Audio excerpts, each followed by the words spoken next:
Well, we're going to start out on a happy note. I see there right now. That's great. Yeah.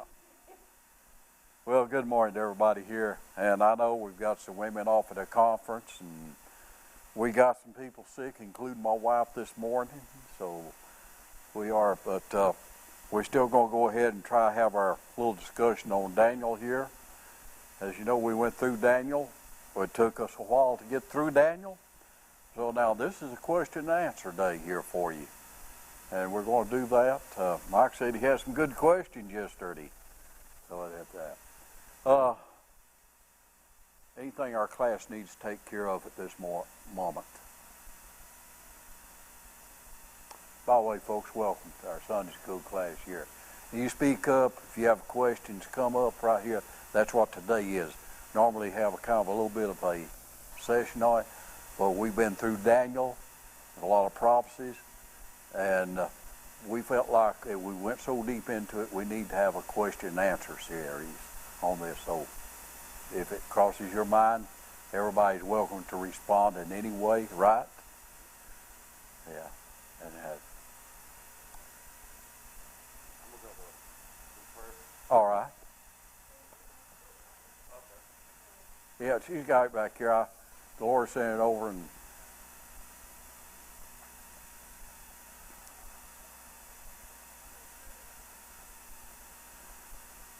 let's go ahead and open in prayer. Our Heavenly Father, come to you this morning. And Lord, first of all, we want to give you thanks and recognize how great and how wonderful you are. All the blessings you have put upon us.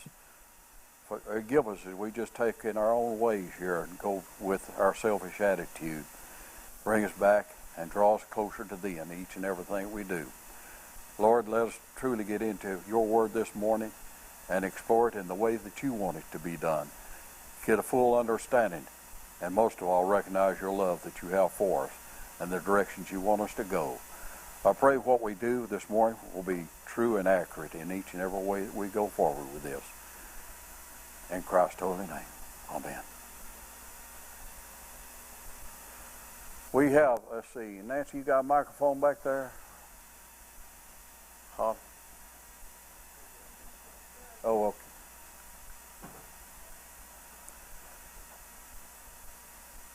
We've kind of passed out microphones this morning, so if you have a question, we can actually hear it, and also everybody be able to hear it. Sometimes we get that dead silence. Somebody back here, huh? But we started with Daniel, of course, and the first part of it, of course, chapter 1 right there is when all of them were being taken out of Jerusalem and into Babylonian captivity under Nebuchadnezzar around 538 BC, if I remember right. I may have to hit my head a little hard to bring some dates up every now and then. And we saw we had 4 out of the captivities that were still going to stand up for God and not conform to what was wanted by the Babylonian people. And they decided, no, we're going to eat our diet, we're going to do this way, and they stood. We saw the standing for God, then we saw the dreams, we saw the arrogance of Nebuchadnezzar, we saw the dreams he had. Then as we get into the later part, we see the dreams that Daniel had and prophecies come through, and we've seen the accuracy in this. So right now, Mike and I are both here to take your questions this morning. He taught part of the book, I taught part of it, and we're here we want you to feel as relaxed and as informal as you possibly can as we do this today. So any oddball question you may have, ask it. Any straight up question, ask it. We're wide open right now. You had good questions yesterday, you said. You want to... Yeah, this one really,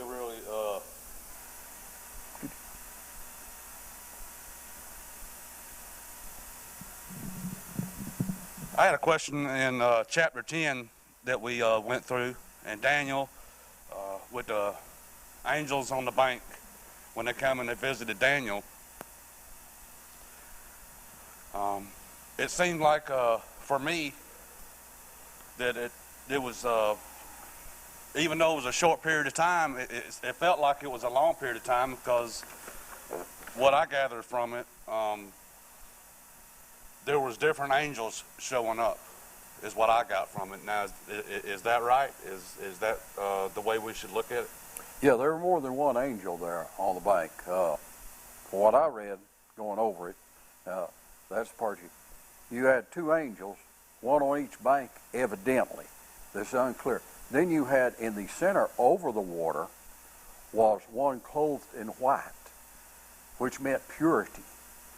And I looked at this as a pre-incarnate of Jesus Christ himself at this time.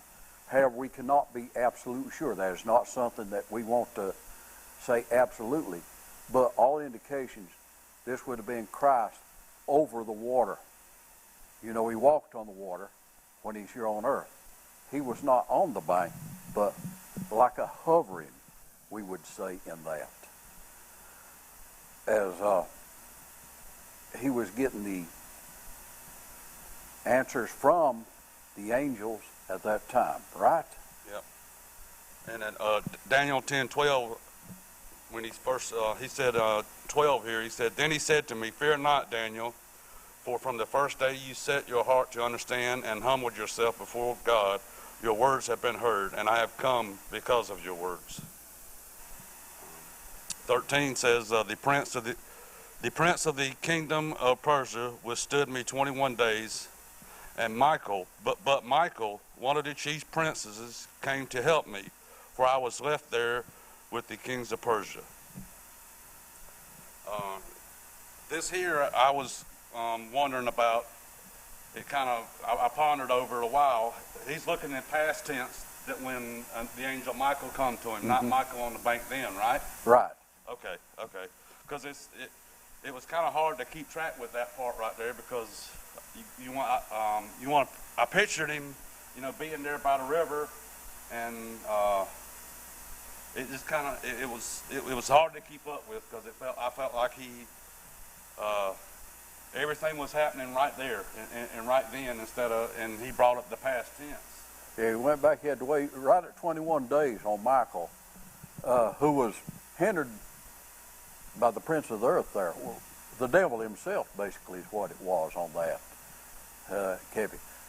Where he prayed before in the chapters earlier, yep, he received an answer within 4 minutes. Yeah. The answer's on the way, from the time the prayer went up to get back. Yep. And this time it takes 21 days.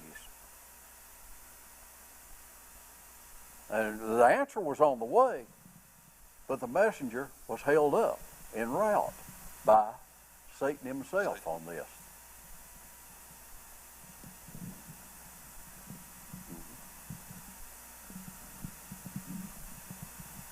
Others here.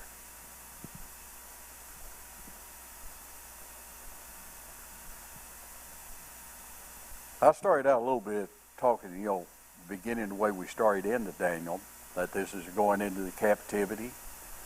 The things that I would like to see us really get out of Daniel, and I think what is written here, we need to get out. God shows great love for his people. When I say his people, I say this in a twofold manner. I say his people, being the Jewish people, the Hebrew people, and believers. Now, what we saw in 4 men that went in there, we had Daniel, then Belshazzar was what they called him in the other. Then the others were given the names of Shadrach, Meshach, and Abednego. They stood pat and firm on their faith. And we saw that. In that, there were miracles that we see. God protected them as they stood their ground firm. First of all, they would not take of the king's diet, the wine, the fat, of the meat and everything. They stuck to that. Well, the one that was over we had him in the play one time. Asperdas was leader over the eunuchs. He agreed to let them try their diet for a period of time, And they proved that their diet was just as healthy or healthier than what the others were put on, and they came through with flying colors. Therefore, aspirin has saved his head as well as theirs. And they demonstrated their abilities in their wisdom, their courage, and their physical conditions to Nebuchadnezzar. They immediately rose up because the idea of Nebuchadnezzar taking the cream of the crop of the Jewish people and the young ones was to train them to be part of his government. And they rose up into it and it took root. And that's how Daniel ended up interpreting Nebuchadnezzar's dream. He had rose up to, being one of the wise people of the time, wise men. We see that God provided for those who stuck to his word and his ways. Other comments here. We see another thing too. We saw later, after the dream of Nebuchadnezzar, sometime later, Nebuchadnezzar had this ego. And when I say ego, I'm using the word toned down. He had super ego. Yeah, he loved himself, for sure. He did. Yes, he did. He had this great statue of himself built, and everybody's going to fall down and worship it. Shadrach, Meshach, and Abednego, of course, decided they would not do it. I don't know where the guys in the control can find our YouTube thing on this, where the boys did it. If they can, throw it up there. But anyway, if they did not bow down and worship this idol, it was, you will be thrown in the fiery furnace. Nebuchadnezzar liked the old boys. He called them in there, spoke to them, and you'll give them a second opportunity. Still, they're sticking to their God, and they say it does not matter. Either way, whether we're preserved or where we go, we win. Because they knew about heaven. They refused. And they were, of course, tossed in the fiery furnace. Nebuchadnezzar indicated he wanted heat 7 times hotter than normal. In other words, get it as hot as you possibly can is what it translates to. They were tossed in. Next thing you know, you see he's looking at, did not we put 3 in there? I see 4 in there. That's got to be the Son of God. He had a realization that God was protecting these guys. And he said, Shadrach, Meshach, and Abednego, come out. You notice he didn't call the 4th one out. He knew something could happen there. But we see God's protection there upon his people that put full confidence into God, full trust into it. Now, Nebuchadnezzar had basically challenged God at this time and said, no one can save you from this, not even your God. That's in your face to God. God says, oh yeah, try me. And he showed him at that time there by saving these young men. Wow. I kind of looked at it, that was just, it's no different with us either. And he's still doing it now. The opportunity he gives us from the things we see that he puts in front of us, that, he's real, he's still working, and that opportunity that was given to Nebuchadnezzar right there. He didn't take full advantage of it. Instead, I think it took him to another level. But it wasn't long after that. He was sent out to the graves. Right here, you're leading to the part where you taught this part on chapter 4 there. This is where he finally got convinced about how great and how good God is. He'd had a couple of introductions already, but it didn't soak in too good. And then he got to play with the trees, let's put it that way. Tell him about that. And that's a relationship, in a sense. We even with us, we go through that point, before we turn ourselves over to him and realize, that he's the only way. you know, when we're living in the world, and that's what Nebuchadnezzar was doing. And a lot of times God, he puts us through these things to realize that he is the only way. And, you know, we'll go through those kind of things. When living with the animal, I mean, it was just, he scrambled his mind. He was crazed. And God got him to reach his bottom is what he did. And, you know, it took a little while, but Nebuchadnezzar finally woke up, or God woke him up, more importantly, you know, and that's just another opportunity. But he finally realized that, oh, he's right. You know, it's not about me.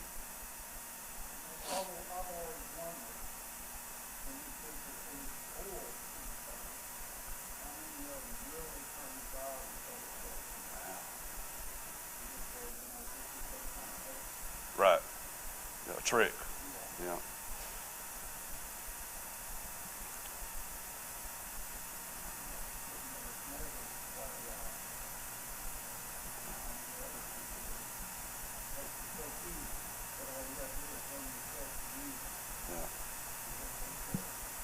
Grab that mic behind you.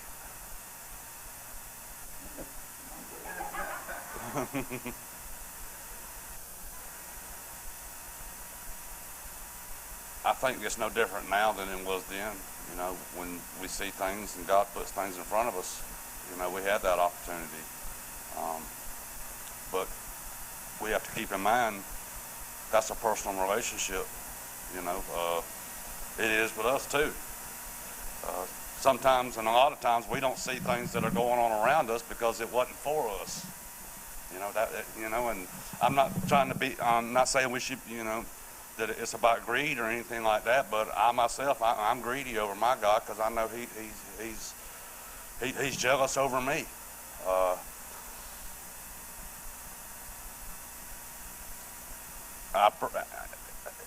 don't know how exactly it was set up. I try to picture in my mind like you know, everybody seeing that, and all those that are, you know, praying and that going on over there.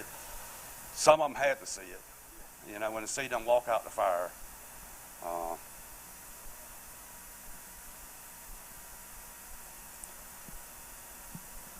It's another opportunity that he gave us, you know, and he passed it on to us through his word. He gave Nebuchadnezzar several opportunities. And then he took him down to the very bottom there when he lost his mind and ended up like an animal out in the field eating the grass. Then when he got his senses back, he recognized God is God.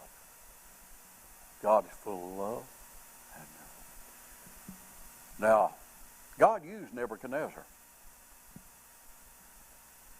He used him to establish a country there. And under Nebuchadnezzar, Babylon was a pretty great country. But when the grandkids ended up taking over, there it went. So, of course, we have the other miracle there. When it did happen, the fall, we would call the handwriting on the wall. That's a miracle in a way. We're kind of going to be talking about miracles a little bit later on, I think, a lot. We're looking at that. But here they are. That's about 5. Let's see. No, when they took, Babylon took Jerusalem overtook, well, that was around 590 BC. They really started 605 when Nebuchadnezzar, the Babylon Empire, came in. And it was 538 when the fall of it took place. Yeah, those numbers coming back to me. Now, I remember we go BC, we're going backwards instead of forward in our years. So the higher the number, the further away it is. The lower the number, it's closer to us. Now we're going up in numbers. Anyway, in Nebuchadnezzar's dream that Daniel interpreted to him, indicate you're the head of gold. Then you got the silver. Then you got the brass. Then you got the iron and the clay mixed. These other kingdoms are coming after yours. Well, Daniel lived to see the Medo-Persian kingdom come in. Because as they're having this debauchery party. I'll go ahead and just say it that way. They were having a real party, celebrating and going on just for the heck of it. All of a sudden, this hand comes on the wall. Me, tekel, upharsin. You have been found wanting.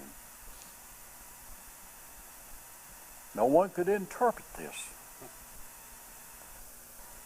Then Mother Queen, Grandma to Belshazzar, remembered about Daniel that interpreted the dreams of his grandfather, Nebuchadnezzar. Daniel's getting old at this time. He promised him he'll be third in the kingdom if he can give the interpretation of what is here. He said, I don't want it, but I'll tell you the dream. I'm going to give him the best pocket edition here, short version. Looks up there. You've been judged and you found short. Your kingdom's fallen. That night, almost as he's interpreting this, the Medo-Persians, they had already diverted the Euphrates River to where they crawled in under the gates of the city of Babylon. Babylon had a 40-year supply of food there. They felt like they could not be taken. But the generals in Medo-Persia, they figured out a way to come in there. Cyrus come in, Belshazzar's dead. Just a short time after the interpretation. The hand of God at work again. Daniel was restored back to, higher power again. He had become the prime minister in Nebuchadnezzar, away on government business a lot of times. He's restored again. He looks and he's reading in Joshua there about it'll be a 70-year captivity. Y'all remember the reason they had a 7-year captivity? Is because when they came into the promised land, God had indicated every 7 years you're to let your fields lay fallow, not to grow. He gave you extra the years before so you'd have enough there. They violated this for 490 years. God's going to get his 70 years back. That's why they're in captivity for 70 years. Daniel was reading the prophecy of Jeremiah there and looks always a 70-year captivity. He goes to Cyrus and tells him time. Cyrus agrees, signs proclamation, send the Jewish people back that want to go to rebuild. Later he also sends edicts giving them protection as they build the walls of Jerusalem and Jerusalem back. The Medo-Persian Empire lasted a couple of 100 years. Then you had Alexander the Great. That comes from the dream too. They did not know who Alexander the Great was when he gave the prophecy. But history spells it out very clearly who Alexander the Great was that took over the Grecian Empire. Then later, the iron and the clay, that represents the Roman Empire. You have the 10 toes. A lot of us think it's European Union. As you look back on Nebuchadnezzar's dream and what Daniel interpreted about the coming things, that it is so clear of what we see in history of the accuracy of the dream. And then we get chapter 7, 8, 9, and on through the rest of Daniel as the prophecy it's given over and over again. It's repeated. Now God repeats a lot of things to us because he wants us to get it. Right? It's pounded into us. All right. Daniel's seeing these dreams. He's getting the interpretations there from the angel when you talk about on the shore. And they're giving it to him clear and everything. We look back now. He was looking forward. He was looking forward 200, 400, and 500. And thousands of years because all the prophecy has not yet been fulfilled. The Antichrist isn't here yet. Tribulation isn't here yet. The signs are here. But some of it is not here yet. And Daniel, I believe it's chapter 7, but in other, he really became very distraught, very perplexed as he saw these things, and he began to see, because he jumped thousands of years at one time, one sentence to another, seeing what was happening. And this just sucked the life out of him as he'd see these dreams and get the angel interpreted to him. But today, we look at the history of Alexander the Great coming in doing what he did. Then we saw him die. The kingdom was divided 4 ways. Then you had the kings of the north and the kings of the south for the next 400 years fighting back and forth. And where's Israel? Right in between them. Here's an army marching this way. Here's an army marching this way across Israel for a while. And yeah, they get in the dust there of the battles. And then here comes the Roman Empire. We looked when I was in chapter 11 and seeing the battles back and forth between the kings of the north and the south. We could even put in when Cleopatra come into the picture. In Daniel's writing, we could not see Cleopatra. When we look back in hindsight with history and the accuracy of these prophecies, it is amazing how accurate his prophecies were when we look at history.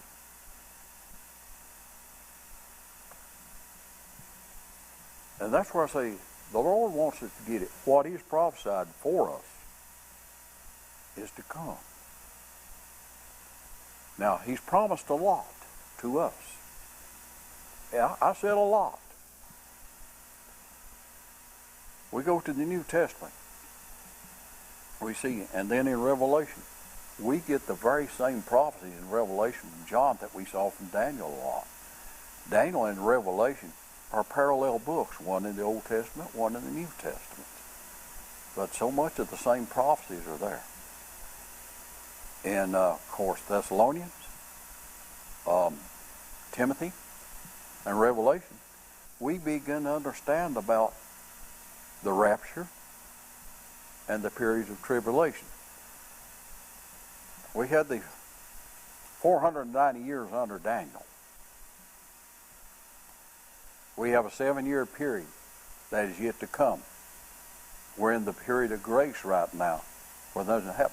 But there's a 7-year period out here ahead of us that very accurately, between Revelation and Daniel, is described for us ahead of time. In the beginning of it, we'll have what is known as the rapture. 3.5 years into it, you'll see where the Antichrist breaks a covenant he's made with Israel and the rest of the world. Then you go into a extreme, we're in tribulation, but you go to an extreme tribulation for 3.5 years. Then you have Armageddon with the return of Christ.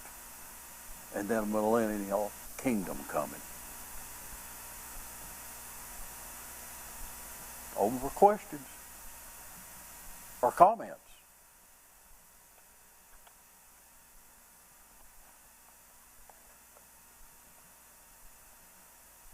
Now, we see a lot of bad things occurring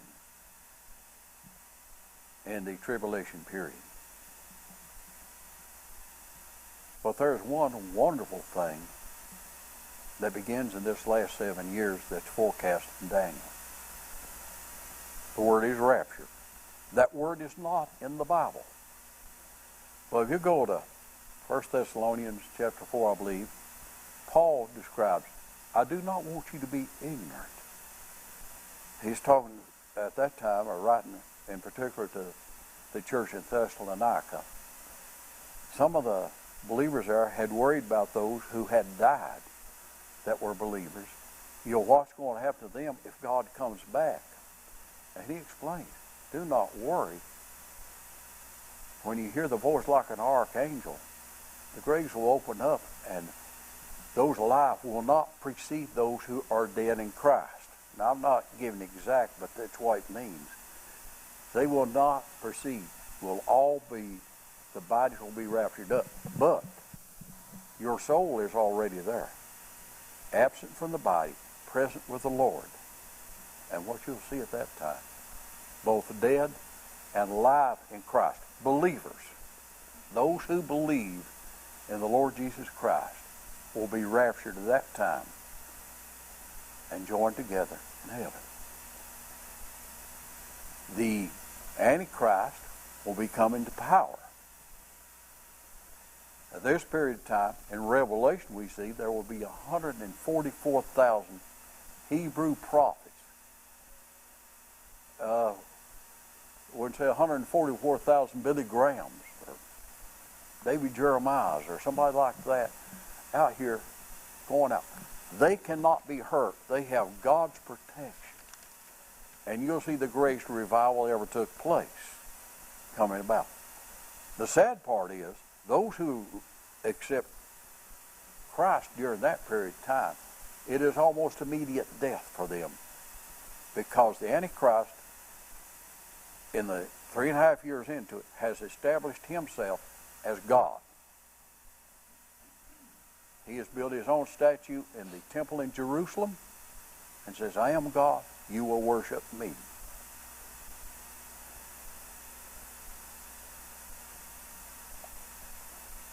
The greatest thing we have is the rapture take place, those who believe. Now in John 14, we find it is kind of exclusive.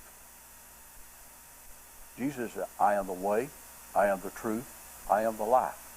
No one comes unto the Father except through me. You have to believe and trust in Jesus Christ. Now, who can? John 3:16 says, whomsoever, that means anyone, who believes in me. Believe.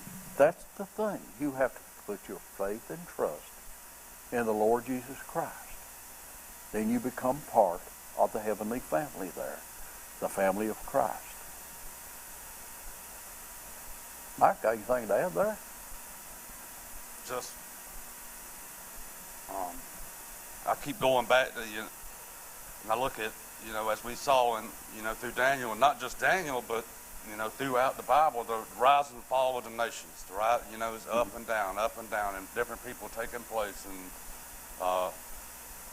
it's like it, starts out that, they're turning to God, and, what little ways down the line it falls, they lose sight of Him. I look at it now.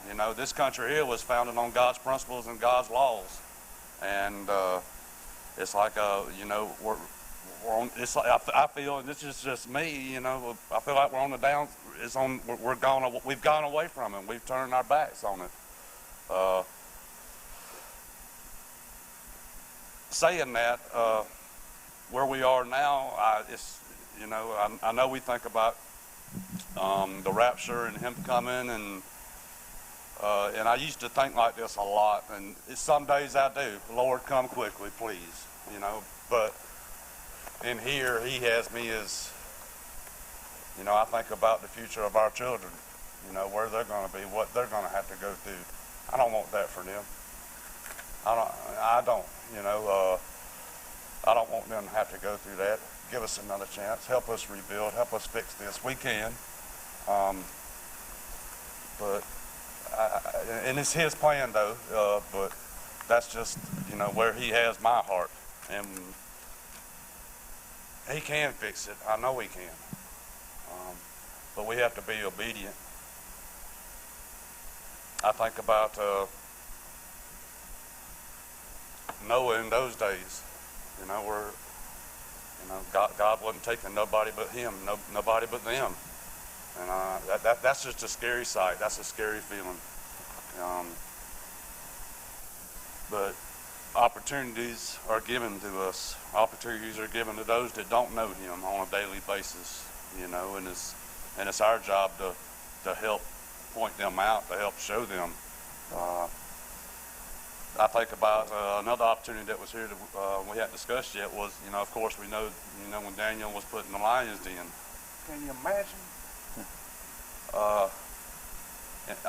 In a little room with hungry lions, and they don't touch him. That's God. because the beast can't be tamed, but God can do it. And we're given so many opportunities, and He tells us, and He teaches us in Daniel, and He tells Daniel, because I know you, I'll hear your prayers and I'll answer them. He tells them, and He tells us that too, if we just spend time with Him. You mentioned Noah there. It took Noah 120 years to build the ark. I mean, God could have prepared the ark right there. Yeah. We know that. Opportunity. Yeah. He gave them 120 years of opportunity there to repent and come around. So that was grace at that time, I see. Absolutely. And we find now, we've gone from Genesis. We've been in we're focusing a lot on Daniel. We're focusing on the prophecies that's in the Bible that we see it being fulfilled. As you see, there's a thread all the way through the Bible. Old and New Testament comes together. It's one thing. I created heaven for you to be there. All you have to do to come to heaven is trust in me. Keep my commandments if you love me. That's right. He wants us to live a certain way. But His faith is the number one thing. Now, what does it take to go to hell? Denying. Actually, nothing. You deny. Not having faith is the one unpardonable sin. You can be a good person, a great, good person, if you don't have faith. I read a little article yesterday. This just come to mind. Have y'all heard of Cole Porter? He wrote a lot of songs for people. Don't fence me in and stuff like that. That Tony Bennett, Frank Sinatra, and others sung. Well, you think he is a great lover as far as the songs he wrote. He had absolutely no faith. He was homosexual, and these were wrote for his male lover. When he went to the hospital before he died, and I don't know where they do it now. Used to, you fill out what religion are you? He says, put down none. She says, are you Protestant? None, I said. They described him as the most miserable man that ever come through the doors there. He had no hope, no faith. Yet He created all this beautiful world. No faith, no hope. But you can be great. You can have talent galore. If you don't have faith, you're lost. That's it. So the theme of the book, all the way from Genesis, right there in chapter 3, we begin to see the promises. Jesus is coming. Jesus is all through the Old Testament. We don't think of him, of being in the Old Testament there so much. But He's all the way from Genesis, right through the New Testament. He walks on earth here. All the way through. We have prophecy. We look at today's thing. I brought this out in a couple lessons here in some of the prophecy. Israel is God's chosen nation. Now, do they all believe? No, they don't. Without belief, they're just as doomed as anyone else. Yep. But when He chooses for Israel to be ahead and win, they do. Point out some coincidences. You have a Jubilee year every 50 years, then you have the 70-year thing that falls.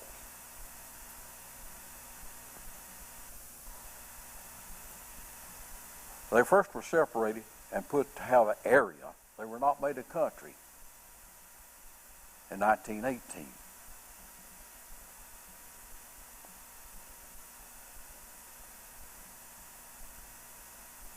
In 1948, they became a country. The United States is the first nation to recognize them as a country. 70 years later, The United States is the first country to recognize Jerusalem as the capital and move the embassy there. Amen. Right to the very week when President Trump signed that order, he wasn't thinking a thing about history or prophecy or where things go. But it fell right within days of when they were voted in and first recognized by President Truman. In 1967, Syria, Jordan, and other countries went up against them in a coalition to take Israel. They were outnumbered better than 10 to 1 in tanks, men, aircraft, and everything. Who won? 6 days later, they'd taken half of Jordan and Jerusalem and everything. The military channel has a show on every now and then, the greatest tank battles. One of them is there when Syria went up against Israel. They had like 10 tanks to Israel's 1. It got down, Israel has 1 tank run in a night battle. Israel won the tank battle. Took Syrian territory, the Golan Heights and all that area that they're still squabbling over, came from that 6-day war. God is still looking after his people. They need to look back to him. You do have a lot of Messianic Jewish people now. Thank God. So, look at the prophecies here. Anything else? Mike, find our prayer list.